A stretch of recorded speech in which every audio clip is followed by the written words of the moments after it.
Bonjour à tous, aujourd'hui je vais vous présenter un couteau qui a été fait par Nicolas Couder, tout récemment élu meilleur ouvrier de France. Alors c'est un couteau qui me plaît particulièrement pour plusieurs raisons. Tout d'abord, un couteau inspiré du style steampunk. Steampunk, pour ceux qui ne savent pas, c'est un style qu'on pourrait qualifier de rétro-futuriste, un style issu d'une vision futuriste par des gens du passé. Donc il faut se replacer dans le contexte du 19e siècle qui était dominé par la première révolution industrielle avec comme source d'énergie la vapeur.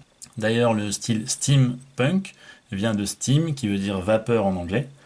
Et donc, c'est un monde futuriste dans l'imaginaire des gens de cette époque, où le pétrole et l'électricité auraient été mis de côté, et où la vapeur aurait continué à se développer, avec des machines de plus en plus complexes, mais entièrement mécaniques et alimentées par la vapeur.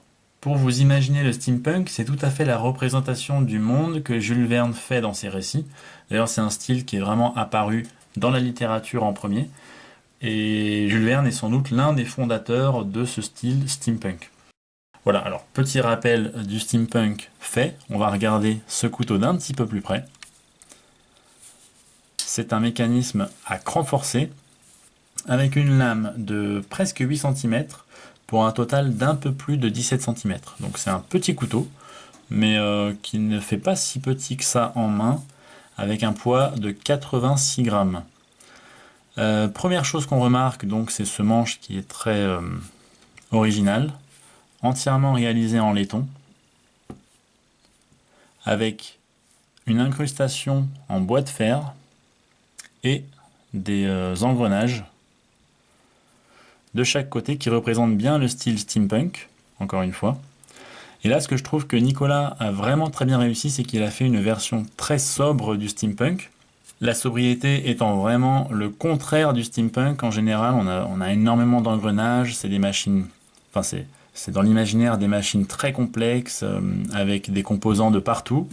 Et je trouve qu'il s'est vraiment réapproprié ce style pour faire quelque chose d'à la fois sobre, mais qui évoque quand même le steampunk. C'est très, très réussi, j'aime beaucoup. Beaucoup de couteliers se contentent de rajouter plein d'engrenages de partout et appellent ça le steampunk sans forcément rechercher à faire quelque chose d'esthétique derrière. Et là, il a fait quelque chose, je trouve, de très très réussi.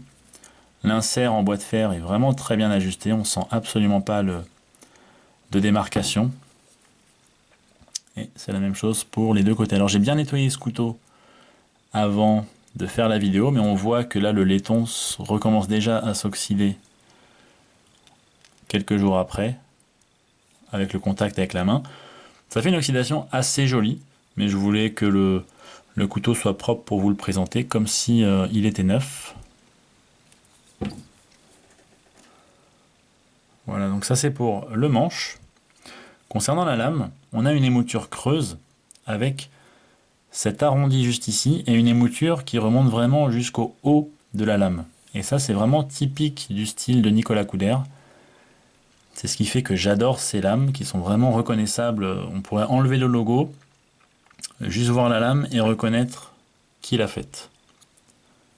C'est vraiment super, super joli et ça donne un tranchant extrêmement fin. On a une jolie forme, un petit peu avec un tranchant droit, un petit peu façon pied de mouton, mais avec une pointe quand même assez marquée et un petit angle juste ici, qui est très très très joli, je trouve. Donc simplement une petite vis ici pour l'axe, qui n'est pas discrète du tout, mais du coup qui va bien avec ce style steampunk, qui se fond bien dans le style, et des ajustages super propres. Une démarcation de lame ressort quasi invisible. Puis voilà, des finitions comme Nicolas Couder sait les faire, avec un rivet à l'intérieur, qui vient faire office de butée lorsqu'on ferme le couteau. Et on voit que les platines ici, ou les plaquettes, ont été évidées autour de la mécanique pour éviter les traces sur le ricasso. D'ailleurs ici on a le logo de Nicolas Couder. Voilà, un couteau vraiment très réussi, à la fois sobre et flashy, c'est vraiment particulier, je ne saurais pas comment vous le définir autrement que comme ça.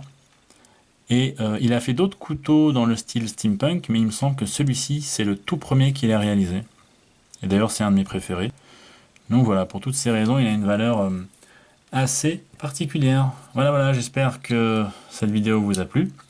Comme d'habitude, si c'est le cas, n'hésitez pas à me laisser un petit like. Et puis je vous retrouve bientôt dans une prochaine vidéo. Ciao.